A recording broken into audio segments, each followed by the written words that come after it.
and welcome back to The Give and Go. I'm your coach, Reynoso, here with my boy Soltero. What's up, y'all? AFC World Cup Qualifiers 2026. Make sure to subscribe to the channel as we will cover AFC fully for the following 2 years, as well as the AFC Champions League and maybe some K-League action, maybe some J-League, G-League. Maybe we'll get basketball into this thing, man. Maybe. We're covering everything, folks, so make sure to subscribe as we enjoy football in the Asian region. But, folks, it starts with the international break happening this week with games starting on Thursday. It's about to get very, very exciting. Yeah, I'm very hyped. I think the level of football in Asia, if you haven't noticed, is increasing. The gap is closing, and we saw that at this last time's AFC Asian Cup, where some teams like Jordan, Iraq, really impressed with their football, and even the so-called lower teams like Indonesia also impressed at a very high stage. So it's getting tight now in Asia. We're in the third round of World Cup qualifying. Who can get to the World Cup? There's some teams that have never been and are looking to book their ticket for the first time in 2026. 18 teams left, 10 games home and away. The top two of every group qualify automatically to the World Cup, and third and fourth place will go to a playoff. A couple months ago, we did a reaction video to the groups once they got released, but we kind of made vague predictions as to what we thought would happen. Today, I'd like to solidify those predictions and what we think will end up happening in this region. So let's start with Group A, that has Uzbekistan, North Korea, Iran, Kyrgyzstan, Qatar, and UAE. I remember one of the funnest topics about this group going into it once we did our reaction was, does Uzbekistan specifically qualify automatically out of this group as they seek their first official World Cup appearance, or are teams like Iran, defending AFC Asian Cup champions Qatar, going to solidify those top two groups? And UAE, North Korea, Kyrgyzstan, what do they have to say about the race for the top positions in this group? Yeah, this group is going to be defined by Uzbekistan. If they show up, then that means either one of Iran or Qatar do not automatically qualify. Uzbekistan's ceiling is that of a top two position in this group. The problem is they have never been consistent in their history as a country. They've never been able to do it. They've never been able to get to a World Cup. They've had good players in the past, but when it gets to this stage, when it gets to this grueling group stage campaign, Uzbekistan have always faltered. Yeah. They can get an upset here and there, but they've never been able to win the games that they should be winning. So if they want to upset Qatar, upset Iran, and get an automatic qualification spot, they're gonna have to show up and win the games that they should be winning. Here's the thing, I think they're gonna do it. I think this is the time. Uzbekistan football is at its peak. It's the best it's ever been. I think it's only getting better. These teenagers, these youngsters in Uzbekistan are only playing better football. They're teaching the game right there. And then, of course, the veteran players that are in their prime right now are good footballers. I think this is going to be a special moment for Uzbekistan to qualify, and I think they're going to do it right here in this round. I agree. I'm with the White Wolves. The thing I'm struggling with right now, bro, is at the expense of who? That's the question. Because the other two teams in contention, Iran, is the opposite of Uzbekistan. They're so consistent at this level of this stage, bro. They dominate this part of the tournament, and they've been so good in years past, whereas the other team in this group, Qatar, are the AFC Asian Cup champions, man. And they cannot be denied. Who do you have? Because I haven't made my pick yet for who's the team that doesn't make it out of the top two in this group. So this is really tough. I think it's 50-50 between Qatar and Uzbekistan. Yeah. I have these two teams neck and neck. If they play right now 5 times, Qatar might win one, Uzbekistan wins the other. You get a couple draws here and there. I do think they're that close. I just think Uzbekistan are going to pull off something really special here. So I'm going for the crazier prediction here and say Uzbekistan gets second place. But I think Qatar are going to be right there. And honestly, if Qatar end up topping this group or finishing in second place, I won't be surprised at all, because this team has completely bought into Tintin Marquez's tactics. They love his managing style, and not only that, he really understands the football in Qatar, and it showed in this last tournament, man. It really did. Players stepped up for Mohamed Wad in a really versatile wingback midfield position. Lucas Mendez ended up being the best center back in the whole tournament. He really stepped up. And then, of course, Akram Afif entered his prime 9 months ago at that tournament. He entered his prime. He's here in a really free role for Qatar. So this team is rolling. They are playing very good football, and they just have really good chemistry. So it's Qatar, Uzbekistan, 50-50. I'm going Uzbekistan, but do not be surprised if Qatar get in. Yeah, Iran, I think what's going for them is the fact that they had that AFC Asian Cup run where they went out in the semifinals, but the narrative for them, and that I've seen from a lot of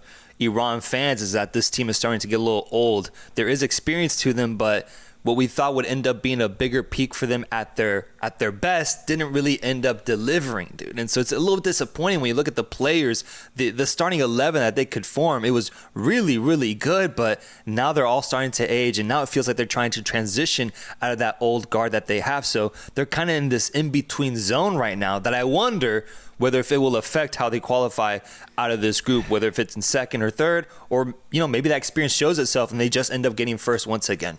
I was wondering the same thing, dude. And ultimately the conclusion that I came to is that this is Iran's bread and butter.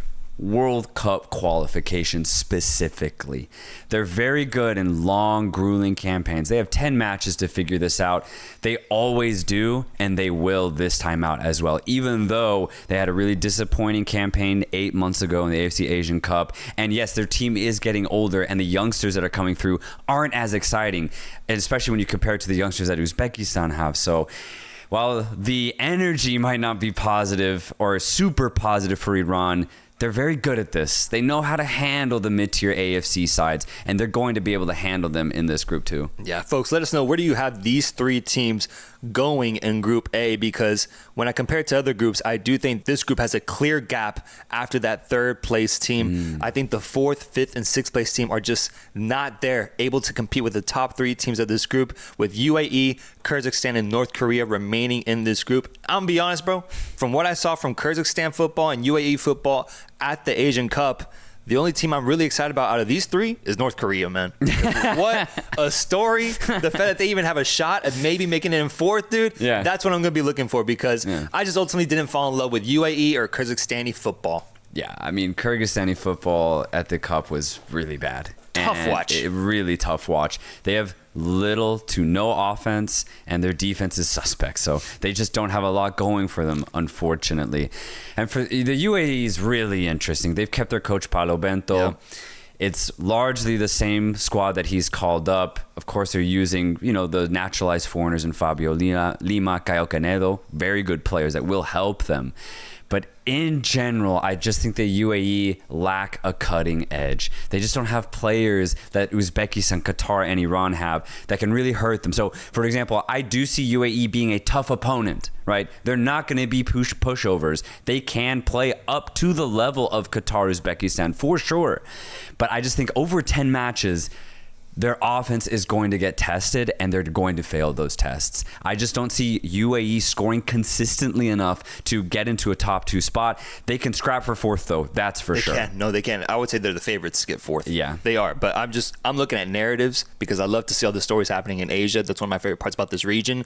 And I like what North Korea potentially represents, what they could do getting back to this tournament after the amazing appearance they made in, what was it, 2010, where they lost to Brazil 2-1. Like, I would love to see North Korea at this expanded World Cup in the USA. But if we're looking at odds, if we're looking at a team that does pose the best opportunity to get fourth place, it is UAE, because I think Kyrgyzstan, I just don't see them really challenging for that spot in this group. I agree. I have Kyrgyzstan finishing bottom of this group specifically, but I'm with you on the North Korea hype here, because you look at the results that they had in the second round of qualification, and they at least showed that they can fight, man. Their game against Japan, it was 1-0.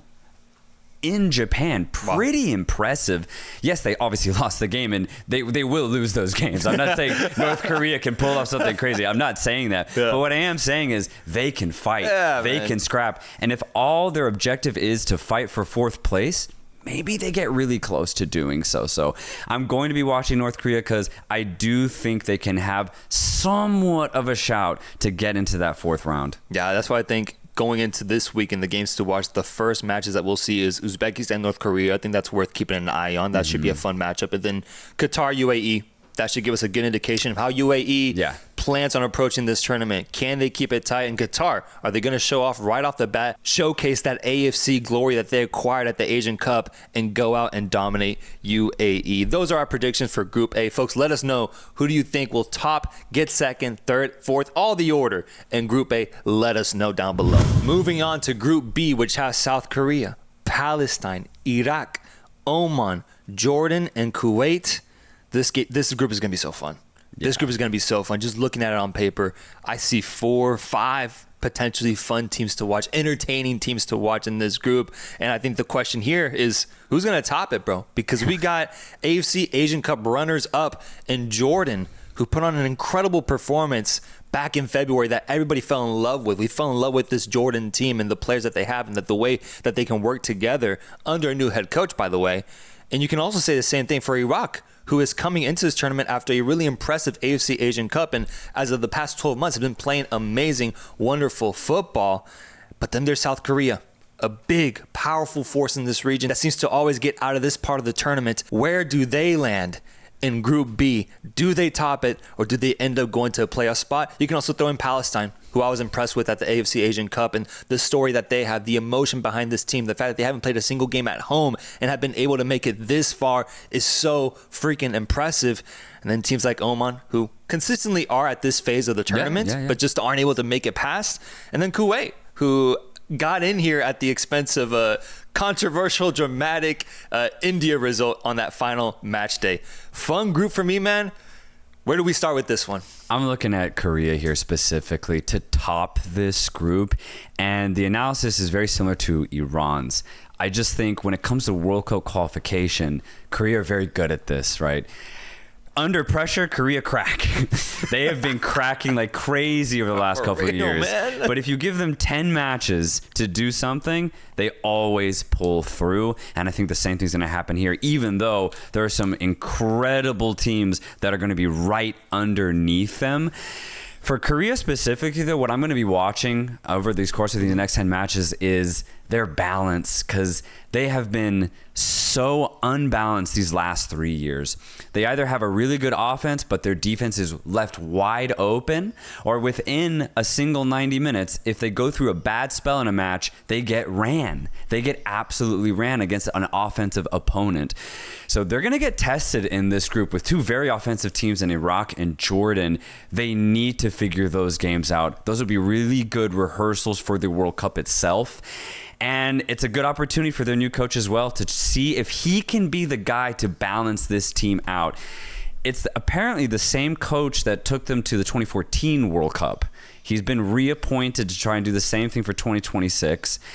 Obviously, he's very familiar with the K-League in general. He was last coaching Ulsan Hyundai, who went very deep in the Champions League last year in Asia. So I think he is the guy to try and figure this Korean team out.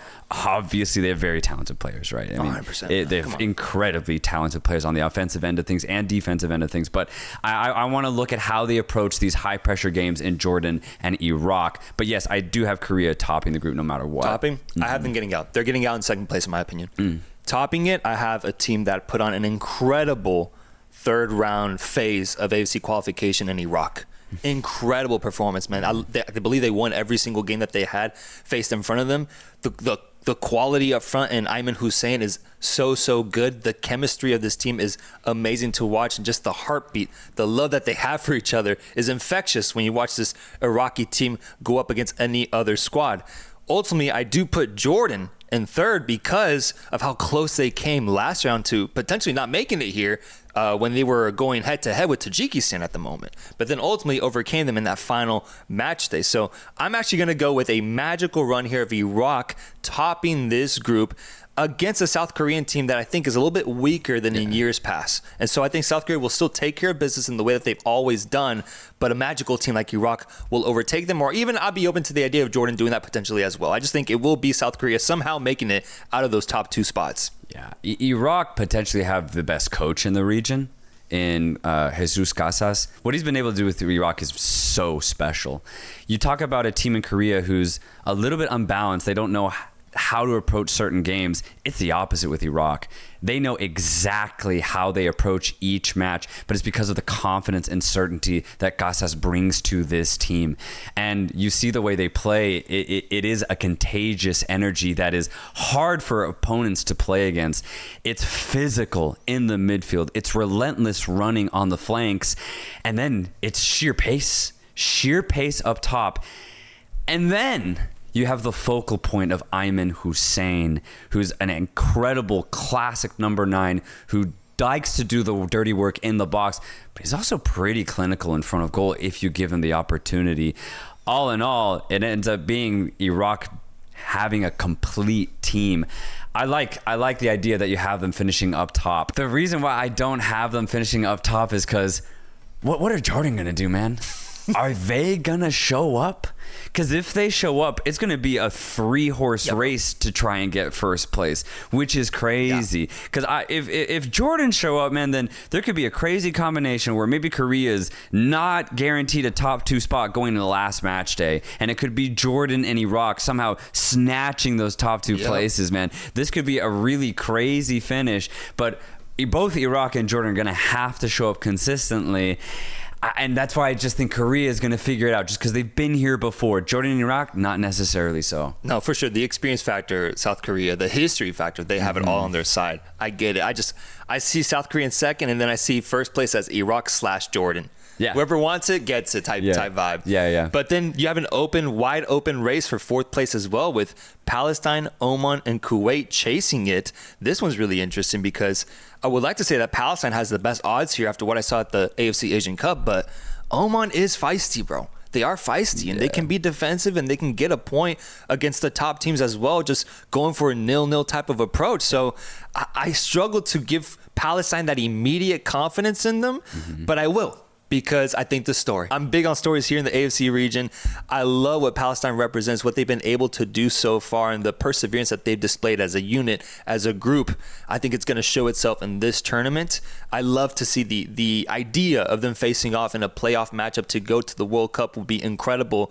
And I just think they got a little bit more up front than Oman, with a guy like Dabag, who I remember stood out to me at the AFC Asian Cup. Potentially him stepping up in these moments. I think if he puts the team on his back, could go down as a Palestinian legend, dude. Legend, as he seeks to qualify them to the World Cup in 2026. So I'm going to go Palestine here, but already anticipating it, bro. I'm open to Oman doing something here. Maybe even Kuwait, dude. Maybe even Kuwait. I think out of those 3 teams, Palestine are the better team, just because of their offensive weapons. Dabag is a really good striker as far as his work rate is concerned. He's a good target man as well. But also you have guys like Batat, the captain from the fullback, wingback position, who's very good at delivery. And when I look at Oman and Kuwait, they just don't have players like that. For Oman and Kuwait, it really is going to be their defense. And as you already pointed out, Oman do have a good defense. When they play against teams that are at their level, like Palestine, like Kuwait, Oman are very good at just keeping it 0-0 for 80, 90 minutes, and then maybe they get a goal off of a set piece or a goal off of a counterattack. They've been doing that for the last 4 or 5 years. They've gotten very good at it. Yeah. So I actually agree, though. I'm saying Palestine get 4th place, but yes, Oman is going to try as hard as they can to get it. And Kuwait, I haven't really seen them play much. They did earn their spot to get here. I just don't think they're going to have enough just on the offensive end of things. I don't think they have the defensive grit that a team like Oman has. So I have Kuwait finishing bottom, but maybe they can do something simply because Oman doesn't really have that much of an offense. Yeah, I'm interested to really focus in on Kuwait ball. I mean, all I can say from them is I was reading up on them, and apparently they were a strong force in Asia in the 80s and 90s back then, but now they've been looking for a sort of resurgence. Their fans are excited about this team, but I just think the fact that they weren't at the AFC Asian Cup is kind of indicative of where they stand right now. Perhaps they're on the rise. It might still be a little too early in their project to see them get out of this group. So I have them as the weakest team here, getting last place. But hey, I'm open to being wrong and potentially seeing Kuwait, make some sort of impressive run here in this group. Their coach is also Juan Antonio Pizzi. No way. Yeah, they got him. He was at Bahrain, no? He was at Bahrain at the Cup. Then he left after they got knocked out. And then I guess he joined Kuwait. Good pickup. It's a good pickup for a small country like Kuwait, for them to get a pretty experienced coach. Huge pickup. But lastly, I just want to do a little sentimental portion here for this group because Jordan's my favorite team in Asia. Just straight up. I truly believe that when they play their best offensive football, which, by the way, is not every game. It's not every game. But when they do, I think they play the most fluid offensive football in Asia. Truly. You look at their front three, I think they have the best chemistry out of all offensive lines in Asia. Yazan, Al Naimat, I love the flair that he brings to the game. He's always trying to take players one-on-one, but he's also really mobile. He's not just your classic number 9. He can be a menace in the box, but he'll come deep. He'll combine with the midfield. Then you have Ali Olwan, also just a really crafty type of player. He's not an out-and-out winger, but he's not a classic number 9 either. He's just really good in combination. And then arguably probably the best winger in the region, Altamari, man. And the performances that he puts in for Jordan is the performances that Heung-min Son puts in for Korea. It's that important. He is unstoppable on the wing. And when he gets going, dude, he is much watched TV from a footballing perspective. He is a joy to watch in this Jordan side. But it doesn't end there, man. You can just see the passion in the defense. The wingbacks go forward. The midfielders go forward. I love watching Jordan play football, just straight up. I pray that they can qualify for their first World Cup. It's not going to be easy, man. Iraq and Korea, it's tough. It's tough for anybody, but I do think Jordan can do something very, very special this year. Maybe it's third place, or maybe they top this group, but I'm just saying Jordan has my full support, man. I think they have top quality footballers, and the players that play in the Jordani league, I think play at a surprising level, and I think they can shock the world this year. I think so too, man. That's why I'm actually very grateful for stories like these and the fact that we have an expanded World Cup, because if we had the old format, bro, I'm not sure if we see Iraq or Jordan at the tournament. That's what's crazy, man. I was thinking the same thing. Thank God, man. Yeah. Thank God. And thank God that Asia benefits from it and gets more spots, because I mean, I want to see Qatar. I want to see Uzbekistan. I want to see South Korea, Iraq, Jordan, Australia, Japan. Like, there's a lot of teams I want to see at the World Cup. Thankfully, there is a chance that we probably will, because of the expanded World Cup. And for Jordan, I completely agree. Their flair, their ability on the ball is actually so fun to watch. I'm a little concerned about the coaching change. Yeah, me too. Right? So that's going to be the question. A little concerned. I know that I've seen Jordanians, at least on YouTube comments, be defensive of the new head coach that they got. So I want to see. I want to see what he can do with the team, and hopefully doesn't impact that momentum that we saw them have at the AFC Asian Cup. Yeah, I was looking at his resume. He's Moroccan as well, right? Which was who their last coach was. But he's won Manager of the Year in Morocco, and he's also won a title in Morocco over the last 4 or 5 years. So he's been at the top of the Moroccan league. So his resume's fine. I think more so if he can just embrace the offensive power that Jordan has, then we're going to be just fine. Imagine you try to neutralize it. That would be crazy, bro. Yeah. Imagine. No, seriously. We're going to play defensive, boys. Yeah, we're gonna get defensive. We're just going to have Altamari up top, and let's get conservative, boys. That'd be crazy, bro. Don't tell me that. Guys, let me know, how do you see Group B panning out? Who gets top in this group? Who gets fourth? And who gets last? Tell me everything. Support your team. Show us love down below. Let me know what you think about Group B. And lastly, the last group to cover to predict is Group C, containing Australia, Bahrain, Japan, China, Saudi Arabia, and Indonesia. This group is ridiculous. This is by far the group of death, and by far, out of these 6 teams, 5 of them. Sorry, China. Five of them. Agree though. Know how to ball. Yeah. They got ballers all around. And I'll just make this clear. Japan's topping the group, right? Let's just make that clear. Japan. You don't think Australia could, bro? Dude, they both had amazing third rounds. Yeah. No, absolutely. And that's the thing, is that that's crazy. Out of Australia and Saudi Arabia, I just think this is going to be a grueling affair of who can be more consistent, who can get those tight wins instead of just keeping it 1-1 and just settling for a draw. I think that's what this group is going to come down to. It's going to be those small margin games where it's very, very tight, but one team's going to have to get a little risky. The thing is, yes, Australia's had a really good campaign, but they always do. That's what makes this group so interesting. Yeah. Australia is so consistent, and we've seen it at the last 4 World Cups. When they show up, they show up. They give everything. It doesn't matter that Australia don't have any superstars on their team.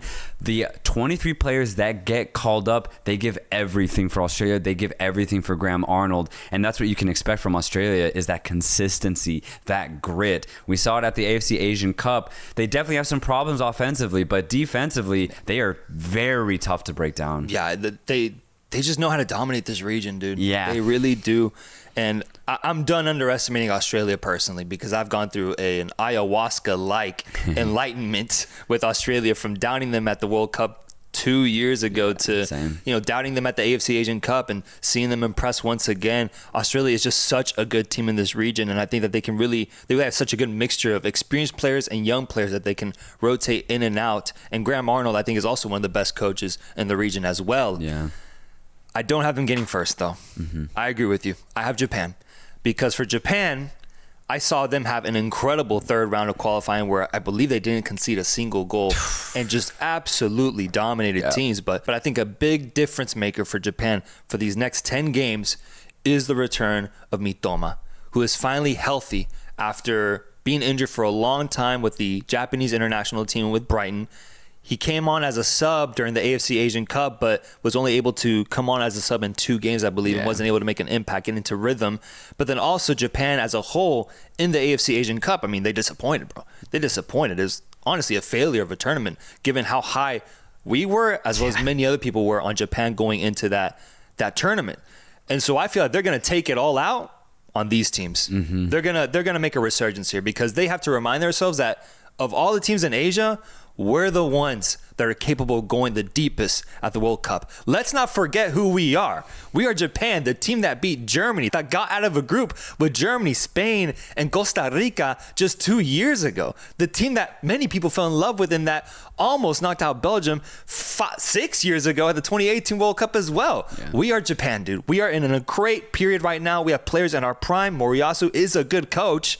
Let's get back to that. Let's get back to that after a disappointing AFC Asian Cup. So I think they're going to go all out in these qualifying stages, and they're going to have a great 10-game tenure that I think ultimately will result in a first-place spot in this group. Yeah, I mean, Mitoma's back, Junya Ito's back, Reo Hatate is back. Also, Kamada, who had a weird club season last year, is also back. Nice. So I think this is basically what you just said. This is the time, the opportunity for Japan to get back to playing the way that they were before the AFC Asian Cup and just dominate, just absolutely thrash every team, every opportunity that they get, score 2, 3, 4 goals and just dominate. I like that. I want to see a dominant Japanese performance in all 10 matches. They should top this group. I think they will top this group, and they have to dominate so they can go into the World Cup on a really good high. Does Saudi Arabia get third, though? I think Saudi Arabia is on a decline. When you look at the squad, when you look at the way that they've been playing, basically since the 2022 World Cup, they're relying on all of their veterans. And the fact that all of their veterans are, now in their 30s, it's showing. They don't have difference makers anymore.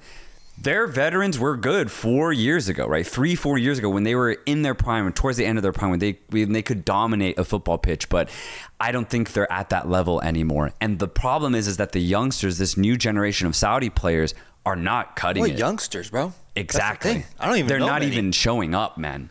And yeah, you're absolutely right. It's so disappointing. You look at the squad, like, it's just all 25-year-olds and up, and all the good players, all the really good players are in their 30s. So I just think Saudi Arabia haven't figured out how to get this new generation of exciting, or I guess that's the thing, non-exciting Saudi Arabian players. So I think Saudi Arabia, yes, obviously their base level is high, but I do think they're going to struggle, and they're going to have to really lock in if they want to get a third-place finish. And they've got a coach that I'm surprised it's still even there. Same. Mancini is still coaching this team after, at one point, leaving them during a penalty shootout at the AFC Asian Cup. Man.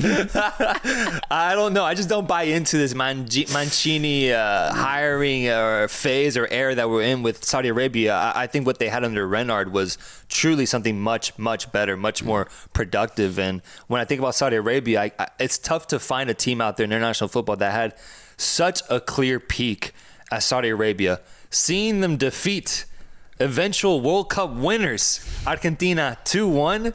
That's as clear as a peak that exists out there, bro. As clear as day. And then from that moment on, they've gone nothing but down, dude. Yep. Nothing but down. And I think they're going to continue that trend. The question is it enough to not see them qualify in third? I don't think so. I think they got third in the bag, honestly. I think they do. Yeah, I do think so. It will just be interesting if, let's say they just draw a lot of games, which I could see happening. I don't trust this Saudi offense whatsoever. Then it does leave room for Bahrain and Indonesia to make things very interesting. Because if Saudi Arabia has any sort of inconfidence throughout this whole qualification stage, and Bahrain and Indonesia can somehow get the points that they need to get, then I think it'll be a battle for third and fourth place amongst three teams. I hope it's like that. Yeah. I hope it's like that. I really do. Because Bahrain and Indonesia could cause trouble. They can cause trouble. They're here. troublemakers. Yeah. These two teams. Bahrain, Indonesia, two teams that I think are going to have such a fun journey throughout these next 10 games, because even just looking at Indonesia and the teams that they face off in this specific window, dude, they got to face off against Saudi Arabia and then Australia. Yeah. Back-to-back giants, dude. Tough, man. But these are the games that we were talking about with Indonesia. This is what we find out. What are they made of? What are they capable of doing? Because the rise that they have been on is the opposite of Saudi Arabia right now. They are just on an incredible rise, dude, that even I've come to learn about from, doubting them at the AFC Asian Cup, seeing them thrive and go to the round of 16. Indonesia has an opportunity here to make history for their country and aim to get fourth, aim to get even third in this group against a suspect Saudi Arabian team. I'm going to just get straight to it. I think they will. Yeah. I think they will. Third, I don't know. But fourth, I think they can do it. I think it's going to get dramatic for Indonesia just because you look at this squad, I still can't believe how young they are. I can't believe it. The starting lineup is just 20-year-old, 21, 22. And that might be as old as it gets sometimes, man. It's nuts. The amount of players that are over 25, it's only like 4 players. It's crazy how young this team is.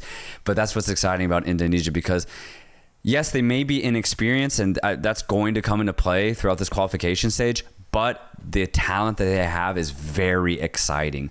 And not even counting the players that play in Europe, even the Indonesian players that play domestically, they play at a pretty high level. Similar to Jordan, I think it's surprising the level that some of these players play at, even though these are like basically non-existent leagues to, the world of Europe, the world of the Americas. So I think they're going to be able to surprise in that manner for sure. And the test against Saudi Arabia, this is the games where you need to get the points, or at least show that you can maybe get a draw against Saudi Arabia at the very least, because Australia, Japan, right? These are big hitters. They go to the World Cup and they perform at a very high level. I think to get points against them is going to be very tough. But against a shaky Saudi Arabia, this is where you show up. This is where you get those surprises. And I hope they do, man. Their players are just way too likable. Their risky offensive football is so fun to watch. And in a world where a team like Saudi Arabia plays so conservatively, it's just fun to see a team just go all out. Indonesia are that team, and I just want them to succeed simply because of that. Is that the game of the week then? Saudi Arabia versus Indonesia? Yeah, it's got to be. First game we see, or at least on that first match day. Yeah. Saudi Arabia, Indonesia is going to be a must-watch game. Two other factors that I think are important for Indonesia throughout these next 10 games that I think will make it really fun for them to watch as a neutral is obviously the crowds that they bring in. I want to see what their home games look like, man. Yeah, I want to see what, going to Japan, going to Australia, Saudi Arabia, what those matches look like, because, we've learned from just YouTube, they've got an insane fan base. Yeah, they know how to show their numbers and support. So I want to see how the fan base and support can actually have an impact in these games. But then also, from what I'm reading throughout this next year, I'm interested to see what players Indonesia specifically can bring into their squad, because they have like 5 players, I believe, that are in Europe that haven't played for Indonesia yet, but are in the process of becoming eligible to play for Indonesia. Yeah. I think Martin Paes might be one of those that hasn't played yet but can. Yeah, no, he just got called up. So if he plays in this window, Paes will get his first appearance for Indonesia, which is huge. Because for me, And obviously, if you watch Indonesia, their definite weak point is not their offense, it's their defense. That back line is so shaky, man. And unfortunately, it might cost them qualification to the World Cup. It can be that much of a liability. But Bias is a really good goalkeeper. He's been playing for FC Dallas for the last couple of years. FC Dallas. Shout out FC Dallas. Dallas till I die, baby. But that's a huge get. To have a solid goalkeeper, that's a step in the right direction. So if they can just improve their defense, then all of a sudden, Indonesia becomes a well-balanced team. I know, dude. That's what's exciting about this team is just what will they become? What will they become? If you're an Indonesian fan, your biggest rival, though, for this next year is Bahrain. It's Bahrain, dude. You got to be looking at every Bahrain game. Yeah. Every single one, looking at it and just keeping tabs on what your rivals are doing, because Bahrain, if there's one team to spoil the Indonesian effect that we're seeing, it's Bahrain. And they definitely could do. They definitely could. If Bahrain finished in third place, I wouldn't actually be surprised either. The problem with Bahrain is they're very inconsistent. Right, they'll play one match and they'll play it very, very well, and then the very next game they're losing 2-3-0. And the thing is, I don't think that consistency is going to get fixed in this qualification stage. They have a new coach. I think he's going to need some time to get acclimated to how he wants his team to be playing. But where Bahrain become very deadly, especially trying to get a third or fourth place spot, is they do have ballers, man. Obviously, Ali Madan, he needs no introduction. He's an absolute baller. He can be the difference for Bahrain. And when you only need to get fourth place, man, Bahrain have the defenders, they have the midfielders to definitely finish in fourth place, man. So absolutely, if you're Indonesia or if you're Bahrain, you're looking at one another hoping that you just drop points where you shouldn't. Yeah, that's why this is the group of death, because Bahrain could end up in fifth or they could end up in third. We look at the other groups and who we have finishing in fifth. Kyrgyzstan doesn't have that same potential. No. Oman doesn't have that same potential. No. But Bahrain definitely does. So they should also feel good about their chances of potentially continuing on to this World Cup path that they're on. The one team that I think is just completely out of it, which I assume you think so too, is Chinese football, China, man. I don't want to watch China play, dude. I really don't. They were the worst team, in my opinion, to watch the AFC Asian Cup. Like, even Kyrgyzstan, there's like maybe one moment that I enjoyed. But when it came to China playing, I just couldn't have fun. They didn't let me have fun, man. They didn't let you have fun. No. They focus on the Olympics, dude. Focus on other things. Yeah, exactly. That country produces other talent elsewhere, man. But in football, Chinese football is tough to watch, and I'll be honest, bro. I don't know how I can be optimistic here. I don't know if I have anything positive to say. If anything, I was already impressed with the fact that China made it this far. The fact they qualified out of their group in the third round and made it to the fourth round, I think, is already a massive achievement. I'm more interested to see just what they do with that. Do they continue to grow and build off of what they've achieved so far, or do they kind of stay stagnant the way they've had for, I don't know, the past 10 years, bro? Because it feels like China just stays at the same place always in Asia. Yeah. We're just never able to see them truly thrive the way that we would think they would, given the size of their population and the money that they can fund these teams with. Yeah. Even if China play their best football that they possibly could right now over the next 10 games, I don't have them finishing higher than fifth. I just don't have them in any sort of qualification spot. At best, I think China could just play spoiler, right? They are very defensive. They are very physical. They're very annoying to play against, especially if you're going to be a team like Bahrain and Indonesia. China's not an automatic dub because China's just going to defend. They're going to sit back. They're going to make it very difficult to break down. And because of that, China might get like a surprise draw against Saudi Arabia. They might get a surprise result against Bahrain or Indonesia. And it'll be in those games that you'll want to avoid that upset if you're Bahrain, Indonesia, or Saudi Arabia, because China's defense can fight, but that's all they can do. So they're just going to play spoiler in this group and get some surprise results, maybe a draw here and there. So then looking at Group C, tell me if we're aligned here. Japan 1, Australia 2, Saudi 3, Indonesia 4, Bahrain 5, China 6. That's how I have it, but I'm serious. I do think third and fourth place is wide open. Even Saudi Arabia, I don't think it's a certainty that they finish in third. Folks, let us know your thoughts, your predictions on this group. What a group we have. We're with Group C, the group of death. Let me know down below, who do you think will get out of this group in the 2026 AFC World Cup qualifiers?